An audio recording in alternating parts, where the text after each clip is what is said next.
Welcome to learn with RF. आज की इस वीडियो में मैं आपको बताऊंगी कि आप लोग किसी भी जैज़ सिम का नंबर किस तरह चेक कर सकते हैं। वीडियो को शुरू करने से पहले अगर आपने अभी तक मेरे इस चैनल को सब्सक्राइब नहीं किया तो काइंडली इसे अभी जाके फ़ौरन सब्सक्राइब कर लें।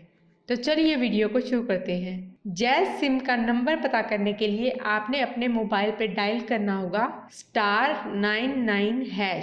ठीक है, ये डायल करने के बाद आपने जिस भी सिम का नंबर पता करना हो आपने उस सिम पे क्लिक कर देना है। जैसे मैं सिम 1 का नंबर पता करना चाहती हूँ, इसलिए मैं सिम 1 पे क्लिक करूंगी। इस पे क्लिक करने के 2 सेकंड के बाद आपको यहाँ पे स्क्रीन पे आपकी जैज़ सिम का नंबर शो हो जाएगा। इस तरह आप लोग किसी भी जैज़ सिम का नंबर चेक कर सकते हैं। आई होप आपको वीडियो पसंद आई होगी। इस तरह की मज़ीद वीडियोस देखने के लिए मेरे चैनल को ज़रूर सब्सक्राइब कीजिएगा। Thank you for watching.